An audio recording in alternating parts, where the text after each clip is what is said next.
Chapter 36. A high-pitched screech, like tires squealing across pavement mixed with hundreds of shrieking girls, jolted Sophie out of her dreams. She threw on work clothes and rushed outside to see if Grady and Adeline needed her help.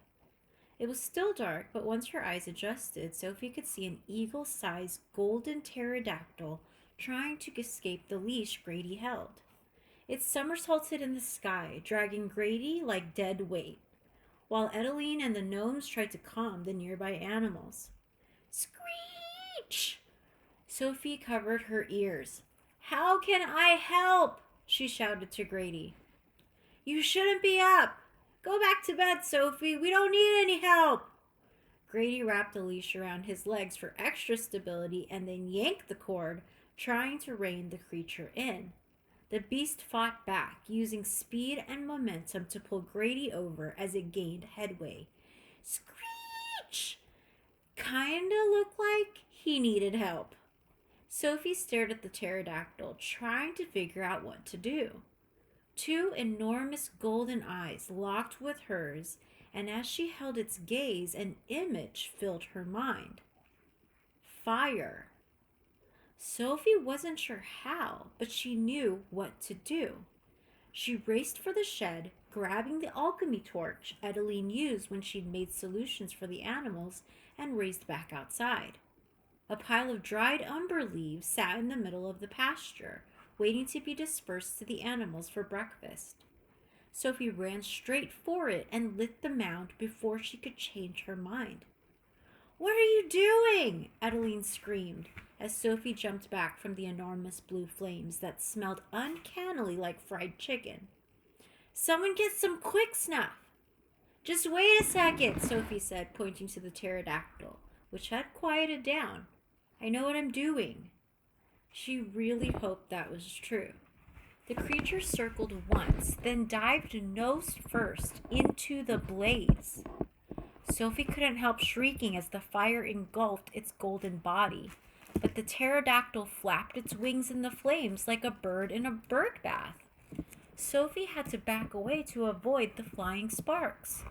What on earth were you thinking? Adeline demanded, jerking Sophie farther away from the fire. What would possess you to do that? It was cold. Sophie pointed to the pterodactyl still playing in the flames. Cold? Grady asked, joining them. He was covered in bits of grass and mud. Yeah, Sophie told him. She needed fire. Grady stared at Sophie, then at the creature. I think you're right. I bet this is a Flareodon. They have fire-resistant fur, and they have to be around flames or they'll freeze to death. It's why they're so rare. But how did you know that? I'm not sure, but I think... She tried to replay the moment. It wasn't a triggered memory. She'd been worried about that at first. It was more like, I think I read its mind. Is that possible?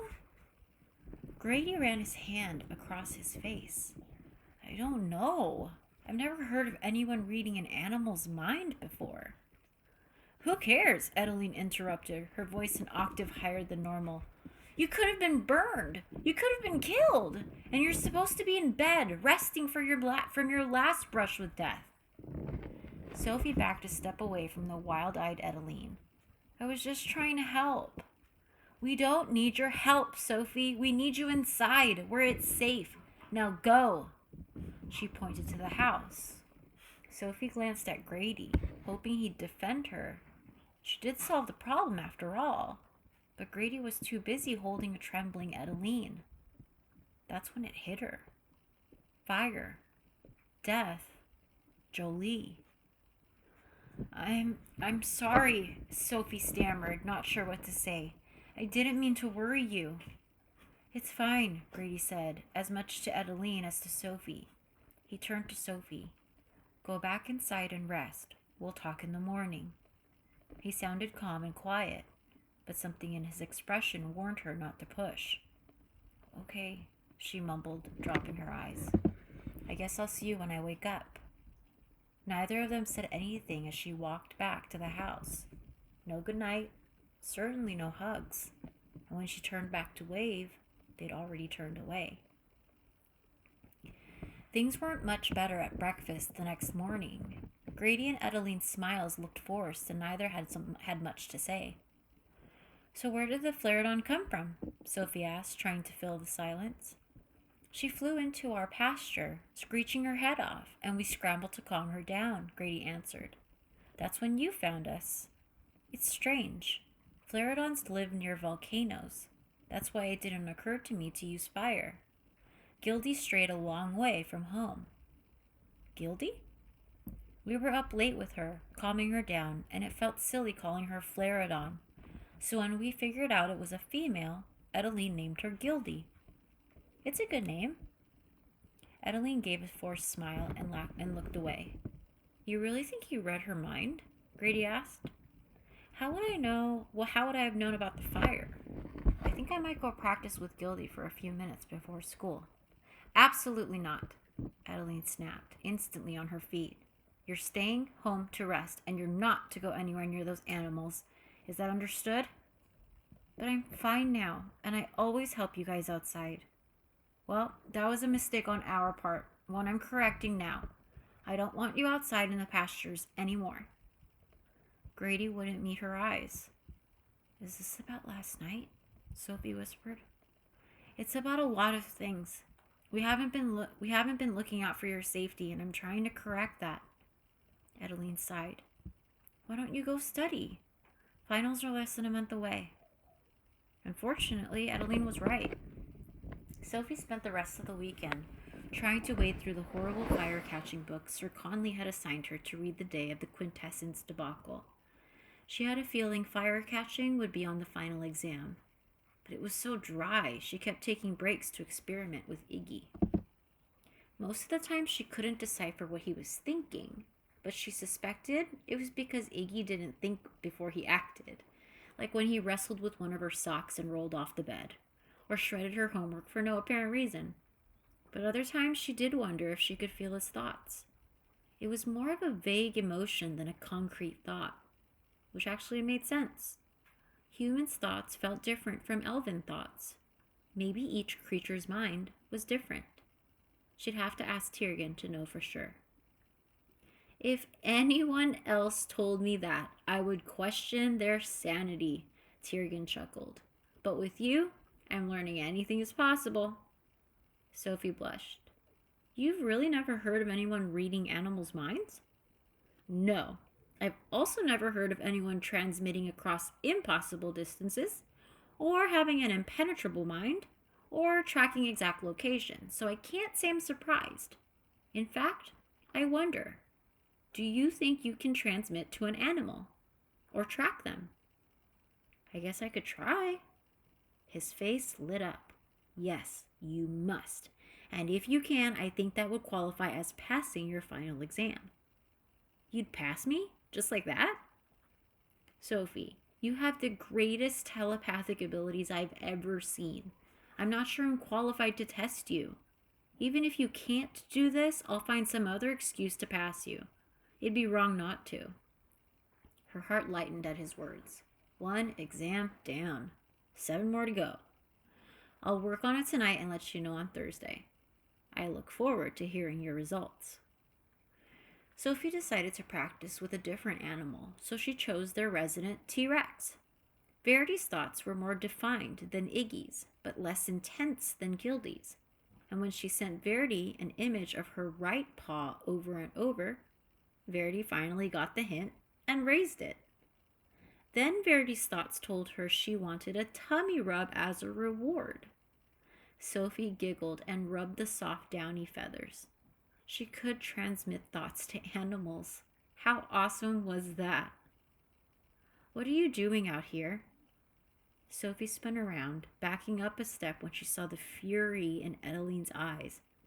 "I'm reading Verity's mind for homework. I think she wants to eat the verminion, so you might want to keep her away from him."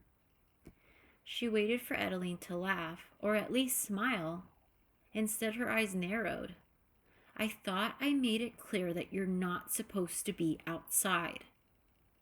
Sophie kept waiting for things to go back to normal after the allergy incident, But it had been 4 days and Edeline was getting worse.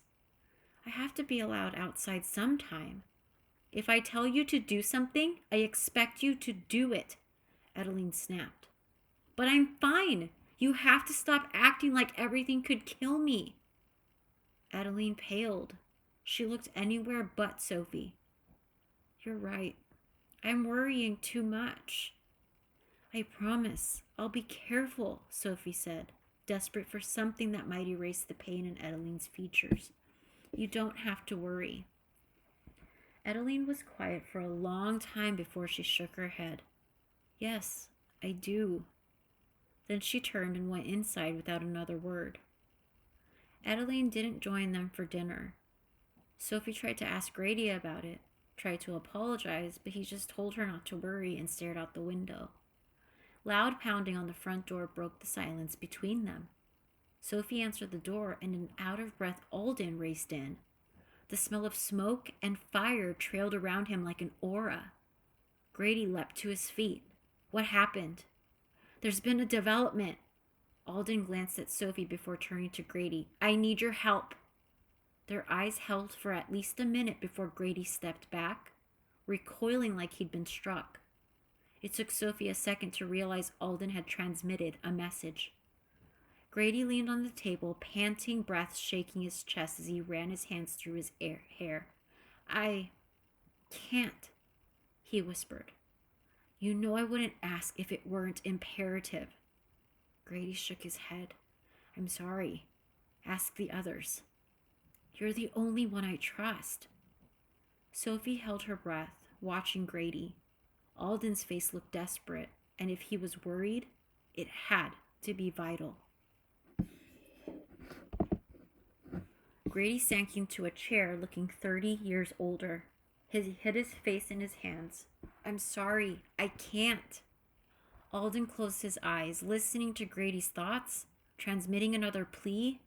Not since the cheating incident had Sophie been so tempted to violate the ethics of telepathy and find out what was going on. But if Alden somehow caught her, Bronte could use it to have her exiled. Would he catch her? She could probably sneak in without him knowing, but what would she do with the information? If she said or did anything about it, he'd know how she found out. It wasn't worth the risk. Alden let out a full-body sigh. I'll have to find another way then. Excuse me. He nodded to Sophie as he turned to leave. Wait. It took her a second to realize the voice was hers. She cleared her throat as Alden faced her. What's going on? Alden opened his mouth, but Grady cut him off. Go to bed, Sophie. But go to bed now. She'd never heard Grady so angry. Even Alden took a step back. She blinked, her eyes burning with hurt and humiliation, and fled to her room. Grady and Edeline weren't home when Sophie came down for breakfast. They left a note on the table for her. Gone out. No good morning, no love Grady and Edeline. She tried not to tell it bother her, but it did. They were still gone when she got home from school. As much as she wanted to practice telepathy with Verity or Gildy, she stayed inside and studied. She was determined to do what she could to cooperate. At sunset, the gnomes shared some of their dinner, and she ate alone in her room, wondering if she should worry. When the stars came out, she decided, it was time to call Alden. Before she could, the front door slammed. She raced down the hall, freezing when she heard hushed conversation. She peered over the railing, catching a partial view of Grady and Edeline. It was the right decision, Grady told Edeline, sweeping the hair off her face as he pulled her closer. Muffled sobs drifted up the stairs. It's best for everyone. Alden will find someone else. Edeline cried harder, and Grady cleared his throat. Come on, I'll take you upstairs. Sophie barely had enough time to sneak back to her room. She crouched by Iggy's cage and rubbed his cheeks through the bars as Grady peeked his head through the door. Oh, you're awake. I wanted to make sure you got home safe before I went to bed. Guilt twisted his handsome features. Sorry, didn't mean to worry you. It's okay. Where were you? On an errand. She stared at her hands. Did it have something to do with Alden's visit last night? That's none of your business. You should go to bed. It's getting late. She didn't want to upset him, but she needed to know. Something bad's happening, isn't it? Grady's sigh echoed through the silence. It's nothing you need to worry about, okay? Okay, she agreed. But when she crawled into bed, all she did was worry.